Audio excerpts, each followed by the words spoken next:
I solemnly swear that I will tell the truth, the whole truth, and nothing but the truth. So help me God. Hi everybody, it's Ron from Truth About Addiction. Tonight we've got a mate of mine and a good human being doing good stuff, and any of you guys that have got shit to talk about, Russ is the man, talk to Russ about it. I'm the founder of an organisation called The Voice of a Survivor, which helps survivors of institutional sexual and physical abuse go through the compensation litigation process and also the healing process. This was something, an organisation that I dreamt of whilst I was in prison at the tail end of doing 23 years, and had a bit of a dream and a bit of a vision, and I got out and applied myself to my passion. Here I am today, talking to a good mate of mine and an inspiration, Ron Isherwood. Yes, mate. I know a little of your story, Russ. I know that you grew up out in the suburbs and that you did a lot of nick, and you basically, started robbing banks and, got onto the gear. And once we get on the gear, all bets are off, goes from banks to fucking whatever we can rob, like, I know that. But banks to drunk tanks, eh? Sorry, brother? Banks to drunk tanks. Yeah, exactly. The thing that I love about your story, mate, is, you never gave up. You never gave up ever in your life, That's been I think one of your biggest assets is your tenacity. Yeah. And I like that in a human being. I like a person that just doesn't give up no matter what. We're told as kids that, we're the losers. We're never going to nothing. And, you're never going to get out of the nick. You're never going to stop using. You're going to lose this. You're going to lose that. And I love proving them wrong, and you're doing it.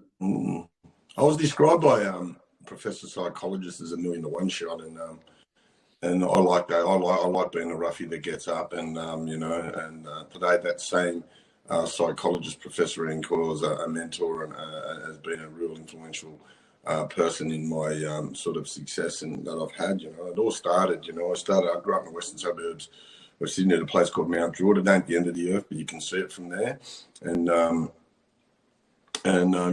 My heroes were criminals. You know what I mean? I used to see the bank robbers and criminals coming home from jail and being treated like return war heroes, and that's how it was. And blokes would push their daughters out and say, "There, Cheryl, that's a bloke's walking past who's just got out the nick. There, Cheryl, marry a bloke like him. He's a good one. You'll get a good time while he's around. He'll never tell on you. And he'll provide you for a good life for a bit." But those were the sort of blokes I looked up to, and a few of them people, Ron, I looked up to them guys, and I aspired to be like them. And I started off with, doing minor stuff like car stealing, which led me to the notorious Darrick Boys Home, which was the subject of a 60 Minutes about the prolific sexual and physical abuse that took place there, and I didn't escape it when I was there. And that in itself led me into a trajectory of drug use and escalation in my criminal behaviour. And, it wasn't long. I learned how to steal Porsches when I was at Darrick, and I stole a Porsche, got in a chase in an affluent area, and I went before a magistrate who thought, he had to teach me a lesson and give me a deterrent type sentence, and sent me to an adult prison, Central Industrial Prison at Long Bay in 1982, one wing section, which housed the worst degenerate sex offenders, and in my case, a necrophiliac. And housed me with those sorts of people, and the chances of escaping any abuse were bleak at best, and I didn't. And I was first introduced to heroin at Long Bay, and it led me on a spiral of fucking destruction, pain, and and trauma, and I was one of those kids that I was self-medicating with heroin as a way of numbing the shame and embarrassment I felt about the sexual abuse. And, I went to prison, and, and I learned about what later on after that sentence, I went back to prison. The deterrent sentence that the judge sort of imposed on me did not work. And in actual fact, it had the total complete opposite. I was after that sentence, I was stuck my finger up at the system, and I hated that system because of what had happened to me, because of their stupid actions. And, went back to jail as an adult, and, I done my apprenticeship as a bank robber. I learned everything I could about bank robberies. And then as a 19-year-old, I robbed my first bank. And and I loved it. I loved the feeling of being able to have limitless money and limitless heroin, not having to worry about, you know, running out or anything like that. I had banks on tap, and I could just go and rob 5 banks a day if I required to. But you know, and I just love the fact that I could actually get a bit of time. You know, I've always liked nice things, so I could have nice cars, nice clothes, and eat at nice restaurants, plus have as much gear as I wanted. Trying to be a 5-star heroin addict, and that's what I thought I was at the time. And you know, I soon found out I weren't. I was really, I got humbled with when I did get apprehended. I got apprehended, and then I escaped, which led me to being arrested up in Darwin, and I got a 9-year sentence up in Darwin for robbing a bank up there. And mate, those hillbillies really have a point to prove to us fucking people from the eastern states, let me tell you. And the only one language they know is violence. And I punched on with riot squad, coppers, screws on a daily basis, and who thought it was their lesson, who thought it was their job to teach me a lesson about being a bank robber and a criminal from the eastern states. And you know what? It was a crazy thing because I'd remember I'd been at Parramatta Jail, and Hawkeye and Steve Morris Honk, Paraguay, God bless his soul, they'd come in and done a H&I, and you know, they planted a seed in me back then. It was back in 1987, a Saturday afternoon in Parramatta Jail, and they come in and done the H&I, and it planted a seed that there was a way out. You know, and I you know what? I remember that whole meeting vividly for a long time. And so about 91, I was at Berrima Correctional Centre up in the Northern Territory in Darwin, and man, I was so bad. I was punching on with screws on a daily basis. I was getting fucking tired from it. Initially, it was fun. I was like a caged animal just in some fight pit. And then the novelty and the fun wore off it, and the reality of what my life had become, I was living like a caged animal, and I was being, you know, abused by a bunch of redneck bullies who were getting more joy out of bashing me than I was of trying to have a go back at them. And, you know, and I just seen them guys were having too much fun at my expense, and I had a realisation that I had to get clean. I had a realisation that I'd put myself in that position for them to be able to do that to me, and it's tough going, you know, that realisation that if I didn't use drugs, there's a fair chance I wouldn't be in that situation where them blokes could bash me on a daily basis. And so, you know, I thought, you know, what am I going to do? You know, I'll be honest with you, there wasn't many drugs available. I was in segregation for 9 months up there, and up there, when you're in segregation, you don't get near nothing or no one. It's like more like a HSU, high security unit. You've got a dog that goes with you, your leg and shackled, your leg cuffed and shackled everywhere you go. So you're pretty much under high intensity, surveillance at all times.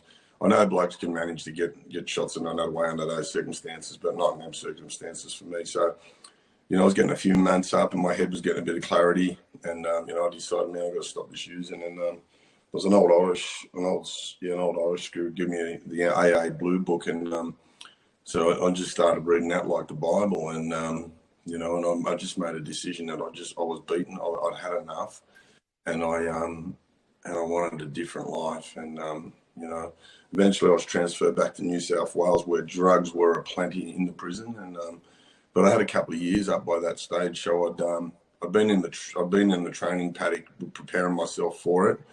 And, you know, the first time I got off a gear, you know, automatically it was just coming out of my mouth. It was like rehearsed that many times. It was, no, I'm sweet. I don't do that no more. I've got no habit of doing that. And I can remember when the Tui's Extra Dry ads started coming on, they romanted, they I don't know, they stalked me. And, you know, and I remember I'd never tried a Tui's Extra Dry. I went to a wedding one day, and I had one. I thought I just thought I had 1 or 2, and I ended up having 12 lines of coke. And a couple of days later, I was back on my drug of choice, which is heroin. And it became hard, man. It became hard to stop, you know what I mean? It took me a long time. It took me another 10 years before I sort of managed to put on the brake. And, you know, where it did change for me is when the Royal Commission on Institutional Responses to Child Sexual Abuse came out. And I was allowed to, you know, I was encouraged and allowed to tell my story, and I was actually believed about what had happened to me. And so that's when the change took place, you know, when I, and that was like heavy duty step work in itself, talking about those sorts of and the effects of it. And, I ended up doing 5 years of high intensity trauma counselling with a specialised trauma counsellor, and it changed my life. It changed my life, and it gave me a new sense of freedom. And I was in prison when I did it, and there's a bit to it because I started talking about Royal Commission, and as you know, when you're in prison, they got the phones. You got 2 phones in every yard, and everyone knows what you're on the phone talking to. And I was talking to Royal Commission once or twice a week. So a few people become a bit sus, and they thought I was up to no good. And So I had to call a yard meeting in front of about 60 blokes and talk to them. I said, listen, I'm not talking to coppers or anyone there or anyone untoward. I said, I'm talking to the Royal Commission about what had happened to me.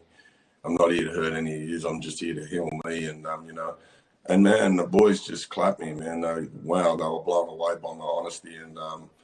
And in that jail, I had 65 blokes tell me about their own abuse, and I assisted 65 blokes before I left that jail in starting their own journey with the Royal Commission about the abuse that they suffered. So, from the early stages, and that's when, the dream of the Voice of a Survivor was born. And it was around about 2015, I had this vision that I could get out of prison and do that.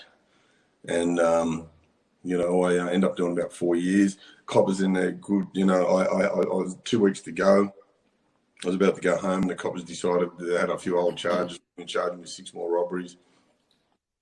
Ended up getting out on bail, but I was 4 years clean, and I put myself into a rehab because I realised that I just didn't only have a drug problem, I had a living problem, and I needed to be as real as possible. And I put myself into a rehab called Adele House up at Coffs Harbour, and to sort of get some living skills. And my experience with Adele House is at that time I had more clean time than anyone there. And by the time I ended up finishing it, they offered me the general manager's job in a Corolla. And, I'm not a fan of Corolla. And they're a great car, but it weren't my type. I had bigger plans for myself with the Voice of a Survivor. And and that was always my intention to get the Voice of a Survivor going. So I started on a barbecue table on a 1-bedroom flat in the beachfront at Coffs Harbour, because I was on the outreach program, because I still had these 6 robbery charges that I was out on bail on, hanging over my head. So and that could have went either way. So I kicked it off, and the Voice of a Survivor just took off, man, like wildfire. I had so many people through social media contacting me. I had people flying up from Sydney to Coffs Harbour, walking around looking for me where I lived, and asking local people because I wanted to do it. And it just took off, and then I brought another bloke in to help me, and today we're a pretty big organisation. I employ 12 people. We've got 15,000 staff, 15,000 clients. Work with 38 law firms nationally. And I talk about a lot of stuff. I talk about, a perpetrator's greatest weapons is victim silence and shame. And part of what we do is we're trying to take the stigma out of people talking about their abuse and enabling them to begin the healing process, and it's really important. It's really important for men and women, because this is the part of the mental health campaign. People are have killed themselves in big numbers over this sort of thing. And I think if we can address this shame, and I say this, you carry that sort of stuff, all that shame, guilt, and all them horrible things that don't belong to you. You're carrying them in a backpack. When you tell your story enough, you hand it back over to its rightful owner, as the perpetrators themselves. So, it's really important is what we do. And I've been doing this now for 5 years, and man, I'm loving it. As for my drug use and everything, I've struggled with that a couple of busts along the way. I've got complacent with my recovery. I've put my work life first, and and then my own life suffered. When I put my recovery second. So that's been a learning process for me. But I'm clean today, and you know what I mean. And I've got a pretty fruitful life. I've got my just got so much going on, and I'm really passionate about helping people sort of reintegrate back into the community, especially because I see a lot of survivors end up in that criminal justice merry-go-round, and they get abused. They get abused. They get on drugs. They get caught up in the prison system, and they can't break that mouse whirl and they can't get off. And, I want to be a part of helping them, not just the healing process, but to break away from that criminal justice system process where they get out and, they get in a nice little place and they can start creating some memories, because a lot of these people's memories haven't been too good about life. And, with that 15,000 clients, it's just, man, it's such a blessing to be a part of all of that, man. I've been just given a gift, and it's said in you can't keep that gift unless you give it away, and I try to give it away on a daily basis. And that gift is, this ability for survivors to feel comfortable at telling their story with me, and mate, it's just amazing, man. It's the most, beats robbing banks. It's the most amazing thing that I've ever fucking done in my life, and I've got a blessed life. I wake up next to a Serbian princess every morning. I'll just throw that in. I wake up next to a Serbian princess every morning, and and I can go and go where I want. I got my freedom. I got my freedom. I've got peace. I've got a lot of peace going on, and it's a long way from Mount Druitt where I live today. I live on the Gold Coast, and it's just such a rewarding life that I have today, and that's I live by the motto: I give more than I take, and I've never went without. And with that alone, there's just so much to life these days. I just enjoy so much of helping people, and there's so much joy in that. Watching someone heal or grow, and Ron, you've done a lot. You're like the Pied Piper of recovery when you were in jail, mate. And a lot of people got a lot of good, clean time out because of you sharing your knowledge and your wisdom. And I see a lot of them guys, and they in themselves are inspiration themselves today. They're doing some good things, and it's that. I don't know. It's you can spread shit or you can spread goodness. Both will go the same distance, but both will have two. But they'll have two different effects. And it's a good thing, man. It's a really good thing, Yeah. What you said then, Russ. I've started this new deal in my brain. I say, first of all, if someone wants to talk to me, the first thing I ask them, is it true? Is it beneficial? And is it helpful? Yeah. And if it's not, if you don't know it's true, don't tell me. Yeah. If it's not good, don't tell me. If it's Yeah. not beneficial, don't tell me. Yeah. You know what I mean? Because I don't want that stuff these days, And the thing with you, what I know you personally, you're a mate of mine, you come to my house. Not many people come to my house, Yeah. You can only keep what you got by giving it away.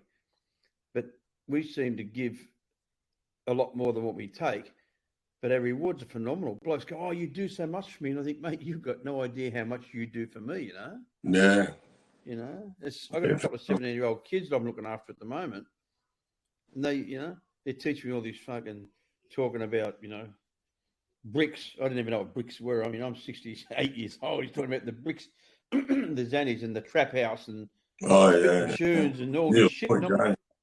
I'm learning this new language. I'm like, what the fuck are you talking about? You're an old Eshay. Yeah, I'm old Eshay, motherfucker. I'm talking about the Hammer and Tack and the Warwick Farm. They don't know what the hell I'm talking about. It's really funny, because they're talking a language to me and I start G'ing them up, throwing the language back to them. But the language we do all understand is the language of one person helping another, being a human being. Not a human taking. That's the language of love. That's the language of love and care, empathy and compassion. And I was never going to learn anything with hate or people being nasty to me. I had 23 years of prison, and I talk about like those screws in prison. They just want to be nasty, toxic fucking people, and man. And it's like I jump on this TikTok, right, and you get these trolls on there. And I laugh at them. I say, come on, man, that shit, you think that's going to bother me? Over 23 years of fucking highly trained fucking trolls fucking hanging shit on me for 23. Man, you got, mate, you rattling our door 5 times a night, telling us they're going home to fuck their missus. Going home to fuck my missus. A word that I've got to pull a dictionary out to understand, and you've got me. I bet you can. And so, you get a lot of them trolls and that sort of thing. And I'm amused by that. But you know what? Those people, though, I most really understand them better than they understand themselves, because them people are really people that are hurting. and they're calling me a dickhead. They're feeling like a dickhead themselves, you know. And yeah, 100%. you know, they're calling me a cocksucker. They're mostly being out tough, and you know what I mean. I look, I understand them people. They're just you know, people that are in a world of pain, and they're just projecting of how they feel about themselves. So there's no hate or animosity towards them. I just feel for them, man. I just think, fuck, I wouldn't want to be that, you know, because but I don't ever think I've encountered. I've had some bad things happen to me, but I don't think I've ever trolled people and tried to project it onto anyone else. I didn't try to hurt anyone else. The person I tried to hurt most was myself. You know? I was going to say that nothing they've said to me in my lifetime has been as bad as what I've said to me, so they can fuck off. You know, none of what they've ever said to me has been that, you know, that fucking harmful that I'm going to take offence to. It's like, fuck you, you know. What I think about me is the only thing that matters. Yeah. And the people I love and the people that really know me, you know. Yeah. But, that's self-worth. Yeah, mate, when you got self-worth, people like that can't harm you. No, you know yourself, mate. When I got clean in 1981, the go was, you've got to tell to get well. Yeah. You know, I was one of the first guys to turn up at the 12-step programs as a full fucking, you know, career criminal. Yeah. You know, I was one of the first guys to ever turn up there. You know, Gary H talks about it, you know, he says, fuck, if you hadn't been there, I wouldn't have got clean. I've had so many old crims say to me, you know, the older guys than me, but I went there at 27 years of age. You know, that's 41 years ago that I went into recovery. You know, and they say to me, if you hadn't been there, I wouldn't have got clean, because we knew you're a junkie in the nick running around robbing people. And fucking, mate, like, some poor bastard come back from a visit, and I'd be over at his cell with a little Chevrolet saying, mate, fucking, we whacking up, and we mates. If we mates, you give me a shot. If we're not mates, I'm fucking taking it, you know? That's, you know? And in the nick, you got nowhere to hide. You can't jump in your car and run across to the next suburb and hide in a hotel. You walked out in their yard the next morning, the same bloke was there. You just robbed him the night before. Yeah. So, you know, my life is so wonderful. I was laughing. You know, I had a little feeling before when you said you went to one wing, because I was a two-wing sweeper for a little while. Yeah. And I was looking over that. Remember they had that wing that had it covered off so you couldn't actually see in there properly? Yeah. See into the fucking wing, you know? And it used to be horrifying because you knew that the pedophiles are over there, you know? Yeah. Fucking the cunts are over there. What amazed me back then, that sort of, all of that abuse was sort of government sanctioned. I think they were using it, the government were using it to scare kids out of being criminals and stuff like that. It didn't work because some of the most violent, I deal with it on a daily basis, right? Some of the most violent people I've ever come across in society today were severely abused as children. And the violence is a byproduct of the trauma. And, you know what I mean? I get phone calls all the time from Australia, prisons all around Australia. And you know, and sometimes it spins me out of who the person is at the other end. I know who they are, and I go, wow, yeah.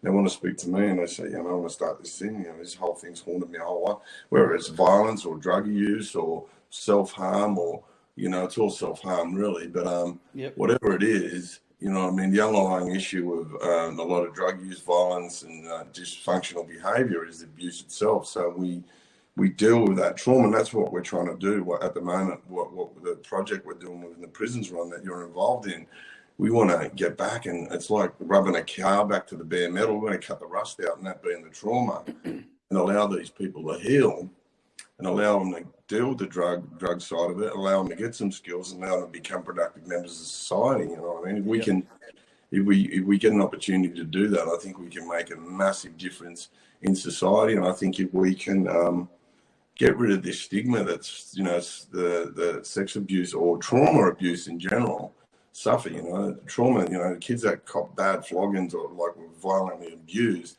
suffer the same trauma as people that were sexually abused, and that intergenerational transference stuff. You know, we can sort of eliminate the stigma of all of that and treat these people. I think we go a long way to massively reducing crime rates. I had a thing written about me in That's Life magazine. It goes, Russell Manser, crime fighter. I'm like, what the fuck? A fucking 2-page spread. I'm like, what the fuck? They're throwing me under the bus. And but then, you know, when it's read in context that says, you know, this is a guy that's helping people heal, and these people are no longer offending and getting into trouble or anything like that, and so he's preventing crime, you know, and when it's done that way, man, I'll wear that like a badge of honor, crime fighter. Call me that. Yeah. You know what I mean? Crime preventer, I'd prefer to be called, but Mate, not the greatest fighter. crime we commit is to ourselves, you know, and if we can stop people from harming themselves because of their trauma from their past, you know, as you know and I know, some of the most violent criminals I've met in my life, especially in Queensland when I went to jail up here with the Angry Gang, Yeah, most of them guys were fucking sexually abused as kids, 100%. and then they turned it around and started killing everybody. Yeah, You know, and they've got it's a reactive strike rate behaviour. better than the Australian cricket team. You know, they've got a strike rate fucking higher than the Australian cricket team. Yeah, That gang, you know, they knocked everybody, and it was and reactive they're all behaviour. traumatized. Yeah, really, it's reactive behaviour. They're reacting Yeah, to something that they're feeling about themselves, and exactly, mate. mate, you don't have to agree with it, but it's like anything, you know. I want to know what, you know. Like if you show me a person that's done all these violent things, I want to do something on them. I want to rewind the tapes. I want to go, okay, That's what let's we go do. back a little bit and let's see where this all started. And you know, it's always at some traumatic event, whether it be, you know, a father that bashed his mother, or you know, having a father or sexual or physical abuse or emotional abuse, or you know, some sort of abuse. And when you rewind it and you say, okay, now that's what we got to do.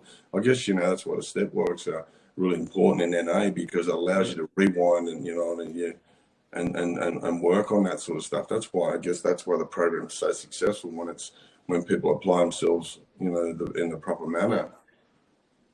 Even with my clients now, even if they don't want to go into 12-step programs, they've still got to write their life story for me. Yeah. So I can see the cycles and the trauma. And I can tell them, okay, this is where something happened here. How did you feel about that? Now let's address that problem. Do you still associate with that person? How do you feel when you still, because a lot of the times it's family, you know, like if they haven't been to prison, like a lot of the guys I'm working with haven't been to prison, but they've still got the abuse.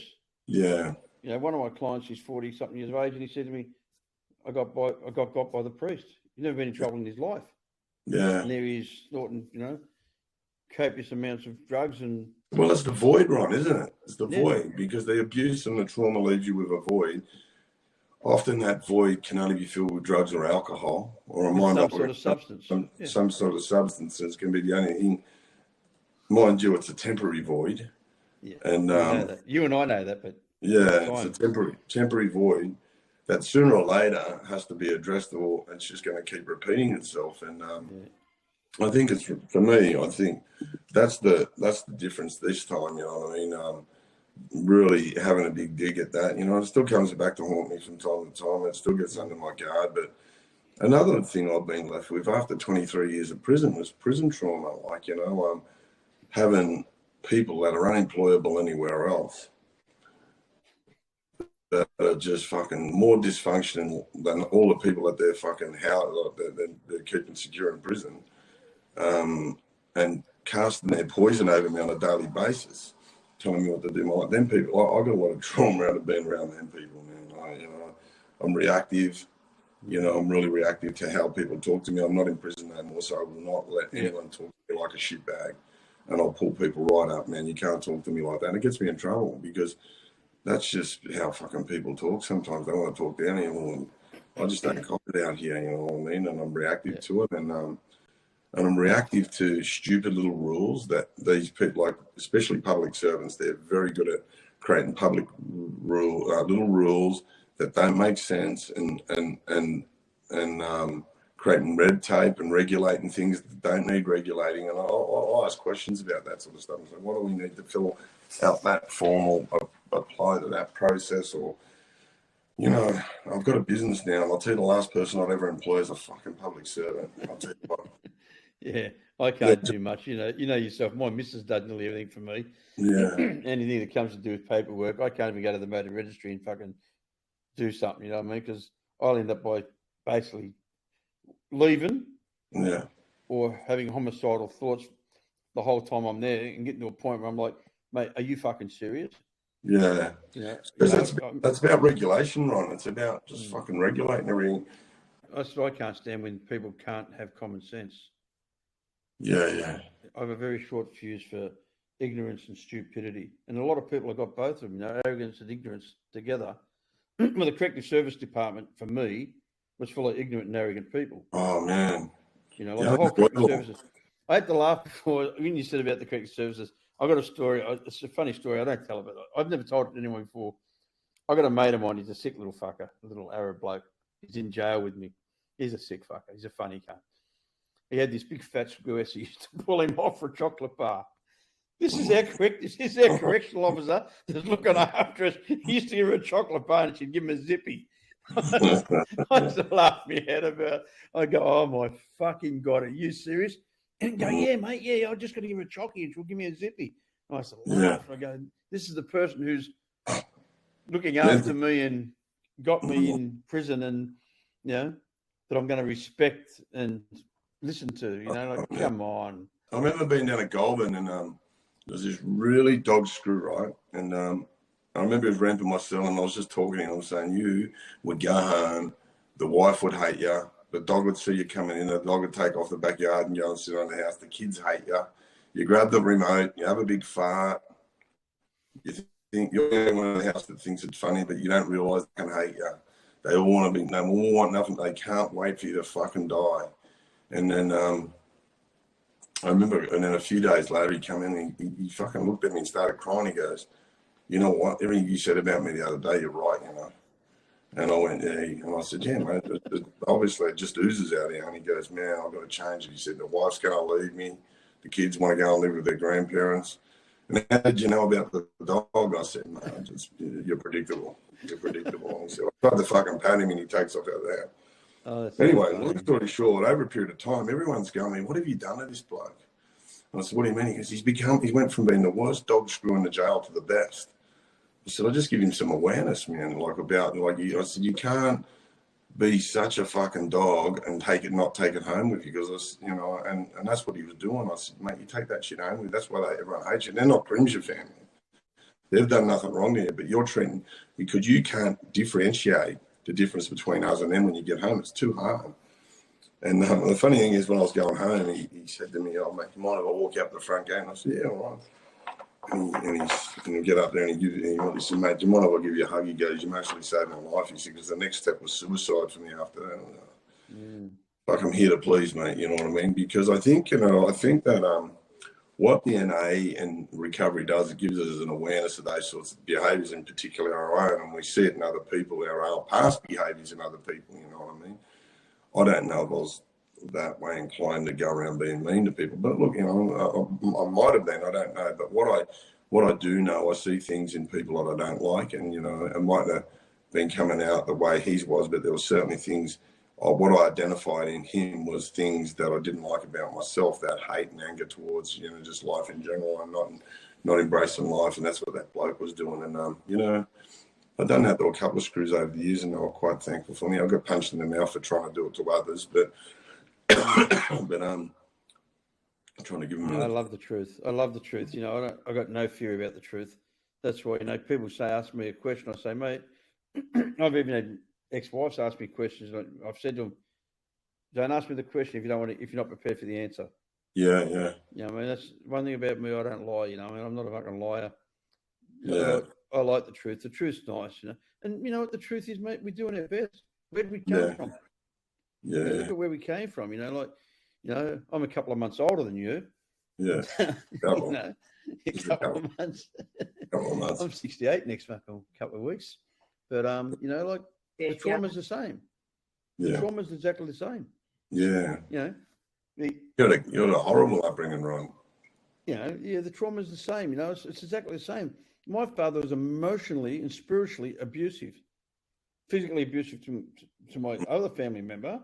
But to me, he was just bash me, but the verbal bashing was 10 times worse. Yeah. Fucking weak cunt, you're no good, you know, like. So I grew up, you know, I used to make a joke out of it. You know, for the first 15 years, I thought my name was cunt. Oh, you fucking cunt, yeah, you know, like just insanity, you know. I remember. It's not good for a kid to grow up like that. I mean, it lays a very bad platform for a kid to have so much resentment targeted towards him or her, and you know, especially in those formative years. You know, because of resentment, you just become what happens when you got so much resentment targeted, you just become a resentful kid. Yeah, well, I hated everybody. You know, I used to make a joke of that. You know, I'm not racist. I hate everybody. Yeah. The same. You know, like Mm. my hatred was killing me. That's Yeah. what all that was about. All that shoving the needle in me. Every time I put a needle away I was trying to Yeah. knock myself. You know, mine That's was self abuse. yes, You know, and that's what it was all about. The problem was for me is when what I think I remember when I first went to recovery. I remember you remember this guy, Ron. I went to Westmount and there was a bloke up there called John T. yes, Yeah, Johnny too. Yeah, yeah, he was a good guy, and I came out of detox. he killed himself. Yeah, over his Oh, missus. fuck Yeah, me. good guy, man. And so I came out of detox and I went to the back steps of the house, and there was a footpath that went around the house. And he said, you're young. I was 21, and he said you can mostly go out and walk on that footpath out there. And he said, go around the house. He said, most probably go out and use for a couple more years yet because you're young. He said, but or you can come through this door, go on these rooms. He said, you're going to get a head full of knowledge. And he said, it's going to really destroy your ability to use peacefully. He said, what do you want to do? Spot on. And I want to get the knowledge, and there was a few things I remember him explaining the Pavlov's dog's theory on conditioning, and a few things that stuck to my head through the lessons that he taught. The sad part about that guy, he was a very knowledgeable guy about recovery, but he went for a relationship, broke up, and OD'd and died. And that's the disease. You can be a guru of recovery, but that one shot might just do the job, and might finish you. But that guy there, man, he had a really interesting story, and he planted a lot of seeds in me, and it was really sad, man, to hear his death in there, because he was someone that who was just an amazing wealth of recovery opportunity. And I think he died I think he was like 3 or 4 years clean when he overdosed and died or something like that. And I think his girl overdosed and died. I think she died, and then he went and overdosed and died. It's a horrible disease. It's robbed so many of us. Just watching the other day, another bloke, you see it all on Facebook and that sort of thing. I guess these days with social media, you can really keep up with who's dying, you know what I mean? And it's really fucking sad. I've seen in the last 6 weeks, I've seen about 4 ODs, And I went and spoke to the Broncos last week. Yeah. Because you give me a knock down there. So I went and spoke to the first graders down there, and spoke for about 35 minutes. It was actually longer. It was supposed to be 30 minutes. Went for about 45 minutes. Then one of them said to me, how many guys that you grew up with as a kid are alive today? I'd never been asked that question before. And I said, 2, me and one other. That's out of the whole crew that I grew up with. I'm talking about in the early days of my life in Melbourne. Yeah. Before I became a junkie. Yeah. And then since I've been a junkie, honestly, there's only about 3 or 4 blokes I know through my whole life that have got clean and got their acts together. Sad, mate, isn't it? It's really sad. If we could get the statistics, it would be mind blowing for corrective service to see the amount of people that have died through active addiction because of the lack of information and treatment and guidance that were given to addicts. My old general manager, the guy that used to run Barrellan Correctional Centre, he's the general manager of Serco. He said to me, Australian corrective services have failed in every area of corrective services. He said they still believe in punishment, not treatment. They don't believe in rehabilitation. They like recidivism. They like to return money. He said they have failed. He said you come in as a drug addict. They give you no treatment to deal with your drug addiction. You get a dirty urine, so they don't let you get on parole. Then they throw you back out in the street with $200 with no ID and wonder why you're back next week. Yeah. It was just so nice coming from, a GM of a major correctional centre. The new Commissioner of Corrective Services, Corcoran, I was actually paid to address the Commissioner and Assistant Commissioners of the New South Wales Corrective Services. And he rides a motorbike, and he rode his motorbike into the ice castles in Waterloo. And he's seeing the destruction of the drugs and that there. And he talks about, people coming out of prison to live in those sort of places. And he too believes that corrective service as a business is the biggest failure ever.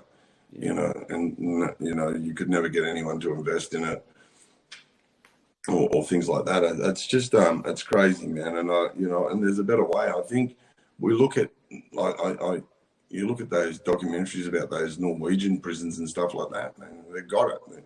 The problem that they face here in Australia will never get implemented is because it looks like those resort type condition type prisons that Ray Hadley tells everyone Long Bay is or Goulburn is, and which is very misleading. We've got nothing like that. And yeah, man, I don't know what the answer is. I think if that's what I do know is if you treat the drug addict, if you treat the underlying issue and the problem itself, there's a fair chance it might go away.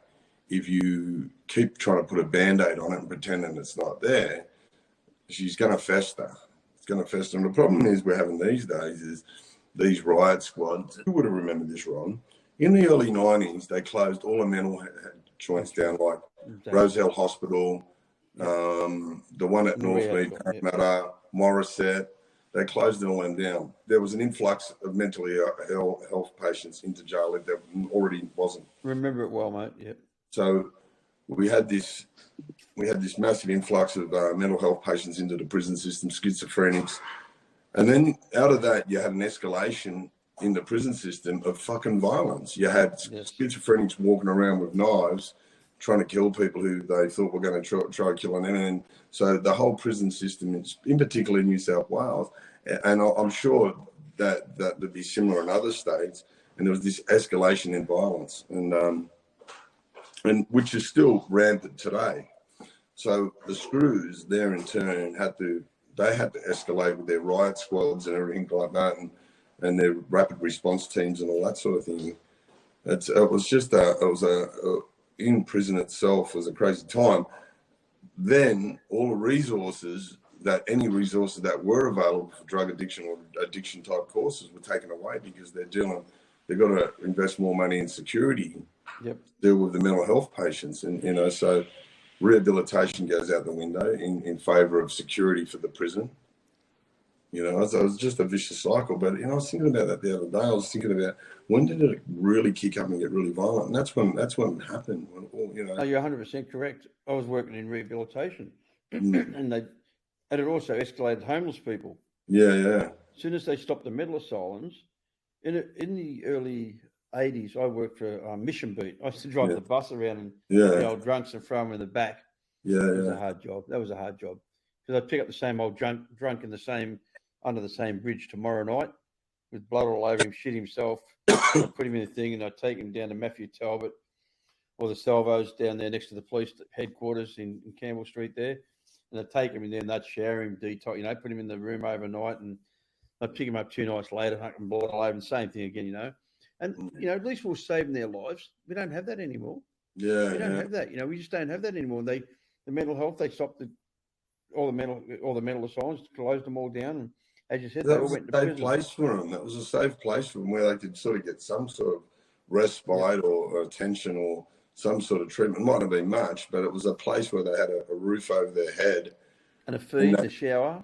And they weren't particularly going to have violence sort of perpetrated on them by red hot fucking hillbilly screws that thought it was great work to punch up on some fucking schizophrenic that was hearing voices, exactly. Or someone who's suffering a really bad trauma.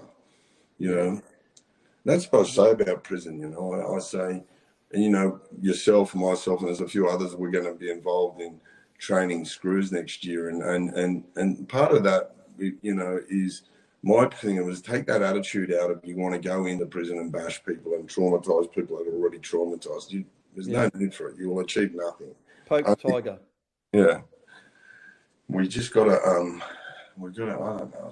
It's a big job, isn't it? It's a big job, but it's exciting. It's a big job, but you know what? Everything starts with a seed. The old Greek woman told me, Ron, see that big tree? One day it was that big. Yeah. She said it was a little seed. She said, just plant the seed and nurture it. Yeah. And let the tree grow slowly, because if it grows too quick, the wind comes and it'll blow over. Yeah. That's my Greek mum, Mum, that's my Greek mother. She goes, let the seed grow slowly, nurture it. Yeah. Be careful. If the wind comes, stand in the way, protect it. Sure.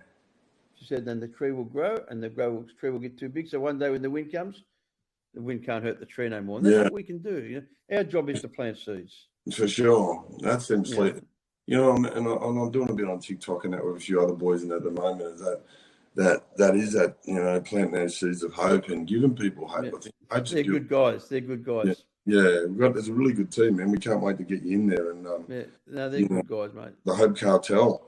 Yeah, they're cool. Be dope dealers now, they're hope dealers. What a Yeah. great message, man. What a I'm great. going to speak to both of them and speak to Danny very soon as well. Yeah, I spoke to Danny the other day. Going to try to organise to get him on and have a chat to him. And yeah. look, we're all kicking the same football for the same team. That's why I say to everybody, everyone's got different. We all come from a different angle. We all got the same goal. Yeah. You've got to have a halfback. You've got to have a hooker. You've got to have a 5'8". You've got to have a fucking forward. Everyone's running the ball up, but we're a team. We've got to try to make a change, because if we don't make the change, it's never going to be made. And social media has given us an outlet now to reach more people. Man, that TikTok, man, we have we done this one about 2 Saturday nights ago. We kicked off at 8:30, man. I had to tap out at 1:30 in the morning. We had 170, 200 people. Not one of them moved, And really, we were talking about recovery. We were talking about mental health, suicide prevention, and domestic violence. They were the main topics. And now you're right. Really, really powerful. And and I think those sorts of programs where people like us, you and I, go and talk to the schools, kids in schools. We can do it here from this thing. We can do it in front of 500 kids. It's a really good avenue to be able to do it. And I think, mate, social media has made it a lot easier for people to get claimable access to resources for recovery. Yep. You can. Well, yesterday I went on Zoom 2 different occasions, 2 different states, to wish people happy anniversaries for their recovery dates. And it was really nice, because I'm sitting up here in Queensland, so I just got to push a button and I'm in the lounge room at their place, at a meeting or whatever, wishing people, happy anniversary, and it was really cool. One guy was 43 years clean. He was he helped me get clean, and mate, we are so blessed. We have the opportunity, and it is scary because, again, we're pioneering. So if we're pioneering, we only get the fucking haters. You're going to get the no-hopers that are doing nothing with their lives, the naysayers, the ones that have got nothing, they've got no motivation, they've got no direction, they've got no goal, they've got no purpose, and they've got no fucking discipline, and then they go, these cunts are fucking, mate, good luck to you. Yeah. I don't have to be a tough guy, I was a tough guy, what tough guy got me? Nothing. Yeah. Tough guy got me nothing. You know what tough is to me, Dave? And we laugh at this gangster. Put food on the table for your kids. Yeah. Pick your look kids at up that. from school. You look at that movie Bronx Tale, and that's my favourite movie. And there's a scene in there where the kid says, to the bus driver, Dad, he goes, about the gangsters, they're my hero, they're my heroes, and the dad says, the real hero is the fucking working man that gets up, rain, hail, or shine, to put fucking food on the table for his kids. What I mean? That's the real hero. And that, what I mean? And there's another one, Ron. There's a John Cougar Mellencamp song, and he says, the honest man's pillow is his peace of mind. And I like that, what I mean? I love that, mate. I love that. My door's not going to get kicked in by fucking some bad breath fucking coppers looking for an urn.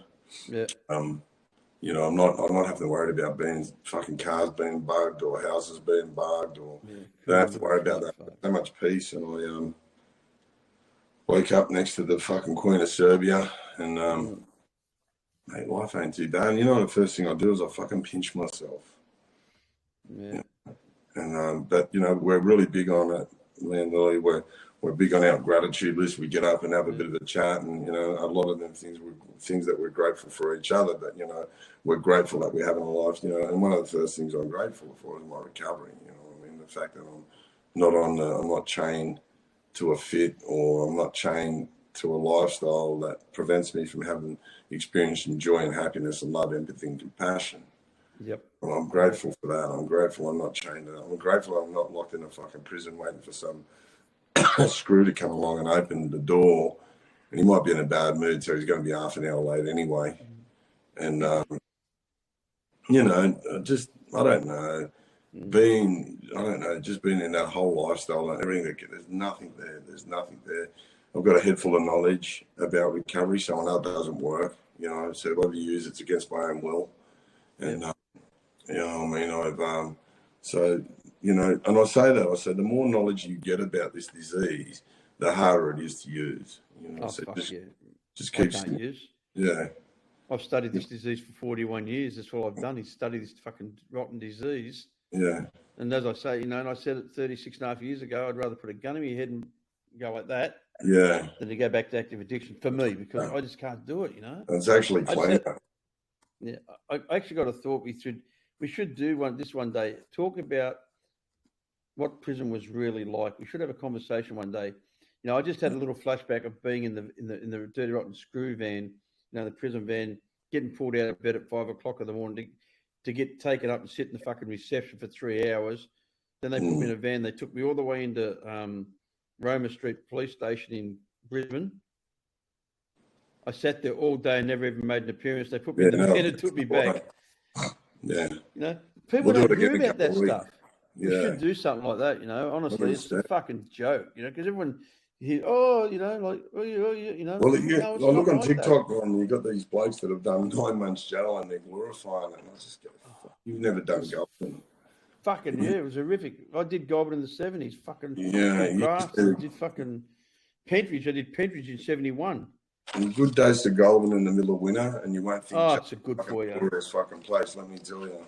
Your blankets, you'd wake up in the morning and your blankets were wet. The 2 top blankets were soaking wet from the condensation of the heat in your body trying to come out of the fucking open window, because you had no windows. Remember, we only had bars. Yeah, yeah. The 2 top blankets would be soaking wet, you know, because I was a sweeper in C Wing with a mate of mine doing double off. He was the head sweeper and I was a sweeper. And Harry Towers was the screw, you know. I still remember it, mate, you know, like it was yesterday. And fucking, mate. That place is soul destroying, man. It was one of, yeah. You know, I asked to go there. Yeah, same. You know why? Because there's no drugs there. You know what? I was at Parramatta. I had a habit, and I wanted to get clean. And I asked to go there. And when I seen Harry Duff, and I said, the governor of Parramatta, he goes, mate, what's going on? He goes, you going to escape or something? I said, no. I said, I just fucking want out of here. Yeah. And you know, man, I'll tell you what, you learn a lesson down there. But one thing about Goulburn, it prepares you.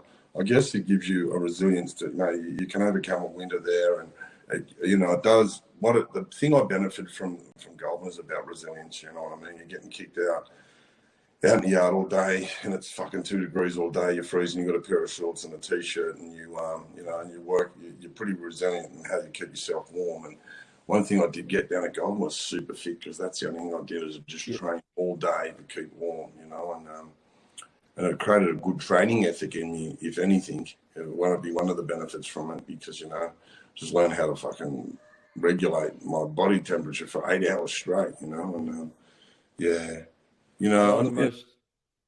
Sorry, mate. They were the most horrible screws I'd got in any system when I went to Goulburn in the 70s. Toxic. Oh, horrible cunts. As soon as you're off the van, they bash you. As soon as you're off the van, you'd line up in C Wing, reception wing, and they just bashed you. Well, it was a toxic town, man. It was just a fucking toxic. Like They're all inbreds. All the screws' sons and grandsons, and everyone had worked there for the last fucking 40 years. It's a great place, man, you know. It's a harsh town. I played rugby league down there, man. They're harsh people, man. My mate escaped from there. My mate trained with me, Collins. I can say his name is dead, Colin Stratton. He just trained. All we did was train. As you said, we trained. We used to go out to that fucking oval and run the square. We loved it, yeah. I ran into the wall one day. I was so fucking focused. I just ran straight to the wall. I forgot the turn. I was just in it. And then Cole got over the wall and got away. And they said, you knew he was trying to fucking escape. And yeah, what do I know? I just trained with the bloke. But yeah, he got out of there. It's funny, yeah. And then they killed him in Melbourne, poor cunt, you know. But crazy, mate, look. Those days are long behind us, mate, and we have so much joy in our life. You know, I know that, you know, you help a lot of my friends, mate. You've helped a lot of friends. You helped me. You know, you're a good mate. If I need something, I can rely on you. And that's fucking important to be able to say that to somebody, you know, like, mate. Likewise, Ron. Likewise, man. Man, you're always checking up on me, and I really appreciate when you're doing that. It goes a long way, because there's been a few close calls. When you have rang me, your timing's impeccable at times. You know, I think you got a really good intuition, and man, I'm blessed to have you as a friend. I really am, and you know, and you are. I say that about you. You know, you're the Pied Piper of recovery. A lot of people fucking hear your flute, mate, and they fucking hear your message. And a lot of people, mate, you want to be proud of yourself. A lot of people have created some good memories. There's a lot of children around there that have got to be grateful that you brought their fathers and mothers home, and you brought, man, that's a great, I guess, a great legacy to have, mate. What you've got. You should be really proud of yourself, man. You really should. I don't think we had a choice. I don't like you. You don't have a choice with the voice of the survivor. It's in you. You don't have a choice. I don't have a choice with the truth about addiction. Yeah. I have to do it. It's such a fucking passion and such a drive that I have to do it. I have to carry this message of recovery. I have to try to help people. People say to me, sometimes, fucking people's financial situations get in the way, and I go, stop, don't worry about it, just keep going. Fix me when you got it. Yeah. People say, you can't run a business like that. I said, well, I've been running a business like that my whole life. Yeah. We'll sort that out later. It always comes, I've never gone down that to sort myself out though, Ron. I do this thing, right? When I go to Sydney, I do this thing and it's fucking, and I'll see, someone begging for money. As long as I know they're genuine, I know that they're just genuine homeless people, because I won't give people money for drugs. If they're genuine homeless people, I'll give them $20, $50. And I'll do this thing, and I do it every time I'm in Sydney. I'm in Sydney once a week now. And then I'll go home, and Lily will tell you, the other day I put on a pair of shorts, $350 in one of the pockets. That happens all the time when I do this, give some $20, $30. Happens to me all the time. I must be hopeless at putting money in pockets and forgetting about it. But that happens to me a lot, man. There's been a couple of times where I cannot explain it. Do not ever remember even, so, it's that adage, man, while I'm giving, while I'm being a contributor, I don't do it for a reward. That's never my motivation, but it just happens that way anyway. Yeah. I understand why the disease of addiction so well. Sometimes somebody will ask me to do something. Next Wednesday, can you do this? I go, yeah, no worries. And then my brain goes, fuck. You're going to go to the footy that night. But the first thing is, because it's to help somebody, I go, yes. Then my disease goes, fuck, you should have went to the footy. That's more important. But I don't. I still do what I said yes I was going to do. That's why I understand my disease, how it works, my brain, because addiction's got nothing to do with drugs. Drugs are a symptom of my disease. I use drugs to cover the trauma, to cover the fucking self-worth, to cover whatever I was lacking, my shortcomings. Today I don't have those shortcomings. I still have the shortcomings, but I don't act out on them. Yeah. I don't have to listen to my fucking brain anymore. It's so peaceful, Yeah. I don't have that chatter. I don't have that madness. I don't know about you. Isn't that nice? Isn't it nice? It's so nice, and but you pick up and all that madness awaits you, but it's progressive, so it's there tenfold. You know what I mean? Yeah. That's the scary part of the disease of addiction. It's a progressive disease, and I can remember when I did have a bust, man. Fuck, that was frightening. Like, I used to look at people that drank alcohol early in the morning, and or took pills, because I never did any of that in my previous using, and all of those things I look down upon people. I was having a fucking long neck beer at 6 o'clock in the morning, handful of Zannies by night, a handful of fucking, Valium by 9 o'clock, and all those things I thought I'd never become, I did, and being part of the progressive nature of the disease, because I'm trying to use over a head full of knowledge, of recovery knowledge. So I'm trying to up the ante with more drugs and different types of drugs and different type of effect drugs and everything like that. I was trying to find a way to numb that and get back that numbness that drugs give me. It doesn't work. There's nothing that works no more. Even with a handful of fucking Xanax, a shot or whatever, it just doesn't work no more. And it's that, that's that insanity of that whole thing, is thinking that, the party's over, but keep on turning up. You know what I mean? It's just not there. It's just not, the result's not there. But where the result is for me is I just stay off drugs long enough. I just put in, and I had this. I was saying to Lily, we and her were laying in bed yesterday, and I was pinching myself. I was saying, fuck, you know what? If I had an opportunity to be anywhere in the world today, I'd be right here where I am now. Yeah. Right here, right now, you know what I mean? And that's a good spot to be in, man. That's a good. It's a beautiful feeling. Yeah, just laying in wherever you are right now, here and that, and you're just content. You don't want to be anywhere else. It's like prison. You wish your life away. You're thinking, you've got 3 years to go, so you spend that whole 3 years wishing your life away. I don't wish a day away. I don't give a fuck what's going to happen tomorrow. All I'm worried about is what's happening here and now. I'm living in this here and now. I'm going to make the most of what's in the here and now. I want to be here and now. I don't want to be in tomorrow fucking eating fucking lobster. I want to be here and fucking now eating a fucking lettuce sandwich and enjoying it. Exactly. Living life to its fullest, I call it. Just just 100%, right? 100%. That's the thing is that, and my girl is massive on awareness. Awareness of my actions and what I'm doing to others, and you know what I mean, creating that awareness, and that's a good thing to have. That's a real thing to have because it creates a lot of peace and having awareness. I think is really important. Like she chipped me. I swore before, and she chipped me and she gave me a dirty look about. So I haven't sworn since. Yeah. I got a labourer working with me at the moment in my garden. My little garden. I always seem to be working. I've re-landscaped it again, and I've got a guy working with me today. And I said, "We have to move the truck." He said, "Yeah." He said, "You and your wife's got the best relationship." He said, "Did she make you this lunch every day?" I said, "Yeah, every day." Because she made the lunch for him as well. Because if I'm eating whatever I'm eating, he's eating. So he's got this beautiful chicken salad made with all the good food and all that, and strawberries and olives and everything else. And then she's like, "Oh, I'll move the car for you. I'll do this." And I'm like, "Yeah, okay, I'll do that." And he just looked at me and he said, "I never see people like that." I said, "Mate, this is what you call honesty. This is what you call respect." The love I have for my wife is because of my recovery, but it's also because of the love I have for myself. Until I learned to love me, I couldn't love somebody else. Yeah, that projection. Yeah, mate. You can't project love unless you're loving yourself, can you? Yeah. I'm the same as you, mate. Yeah, it's a process, mate. That's been a process for me. Getting that self-love happening and that self-worth, and mate, I'm really nailing it at the moment. I'm really nailing it on.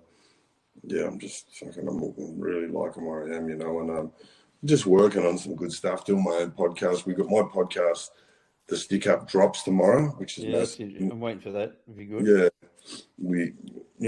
I've done a strange story, and I've just got the fucking head cold at the moment, but I've done a Australian story, and I was approached by the two advocate guys down in podcast and do my own. That's just been a really nice journey for me. Some of them away from the other work I've been doing, and it's been like putting jigsaws, puzzles together, tracking down people, and I'm loving it. I'm really loving it. And the prison stuff kicking off next year, getting really nice and busy, and that's what I like to be. I like to be busy and keep this mad mind of mine fucking challenged, Right, yeah.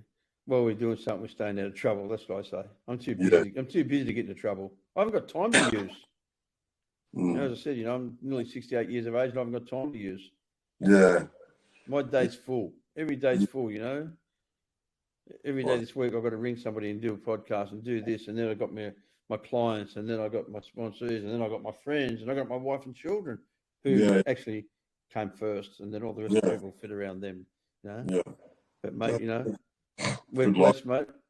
Good life. Yeah, I love what you're doing, mate. And as I say, and I mean it with my whole heart. You're carrying a message that a lot of people never talked about in my generation. Yeah. Institutional abuse has been going since time begun. And for what people have got to understand what institutional really covers, it's schools, public, private, Catholic, whatever, churches of all denominations, boys' homes, girls' homes, facts, docs, foster care, sporting groups, Sunday school, everything like Boy Scouts, fucking Boy Girl Guides. All of that, it covers a lot of it. And a lot of people go, I was in foster care, does it cover it? Well, it does, And it's worth contacting us on www.thevoiceofasurvivor.com or hook me up on Russell_Manser Instagram, send me a message. And mate, I love it. I love helping people. And, it was funny because I was on TikTok on the weekend. I got 5 clients over the weekend, My biggest week for clients was 124 in 1 week, just through social media, my phone. And then I was averaging around about 55, 60 a week for a long time. And we're still doing it. A lot of people out there, mate, that need help. And there's a lot of people that, as I said, people come to me because I'm a recovering drug addict. People come to you because you're a recovering survivor. Yeah. No one knows how they feel except for we do. We know how they feel. We know exactly what they're thinking. We know exactly how they feel. We know the shame, the guilt, the remorse, the discomfort, and 100%. We speak the language, man, and we speak the language, and I guess that's why my organisation's more effective than fucking law firms or government agencies and that sort of stuff because I speak their language. Exactly. And people, you know, and I'm authentic, and it takes one to know one, you know. And, yeah. Anybody that asks me to go, oh, sexual abuse, I go, ring Russ. Yeah, you know. Cool. I don't try to counsel them. I don't want to counsel them. You want to talk Yeah. about addiction? I'll talk to your fucking head off about the disease. Yeah, you know? sure. If you want to know about the disease, I'll get on the stage with anybody when you want to talk about the disease. But when you want to talk about that stuff, that's your business, that's what and we when do. you want to talk about nutrition, that's Morgo. You know, like everyone's got their own job.